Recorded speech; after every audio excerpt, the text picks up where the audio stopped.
Merci Madame la Présidente. Alors je profite de ces questions parce que je crois que je ne pourrai pas présenter l'amendement de Monsieur Orphelin qui va tomber si le premier amendement est adopté. Concernant les PIAL, avez-vous pu, lors de vos auditions, lors de votre travail, alors que nous sommes à la 3e rentrée des PIAL, pour un pôle d'information d'accompagnement localisé qui était censé répondre quand même à une professionnalisation de la profession d'AESH, mais aussi aux besoins, l'adéquation entre les besoins et ce qui était proposé et le nombre de postes.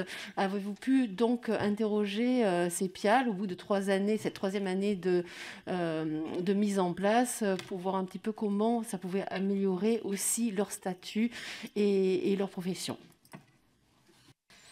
Et Madame Bagary, vous avez insisté sur les PIAL. Effectivement, alors bon, sur les PIAL, c'est encore un petit peu tôt, hein, peut-être pour faire le bilan. Il nous a été dit plusieurs fois que le regret, c'était que ça avait été fait un peu à marche forcée quand même, surtout en période de crise. Et que dans la mesure où il y a des inégalités énormes en fait sur le terrain, il va vraiment falloir que ce soit un gros sujet d'étude. Ce qui est sûr, c'est que les PIAL, plus ils sont grands, moins ils fonctionnent correctement. Donc il faut arriver à des PIAL, si on reste sur cette formation, à des PIAL à des tailles vraiment beaucoup plus humaines. Donc ça veut dire plus de PIAL, donc plus de personnel. Et on revient toujours un peu à la même question. Mais je crois que la question des PIAL devra faire l'objet, comme d'autres questions qui ont été soulevées et qui le seront par Madame Gaillot, je crois, par voie d'amendement.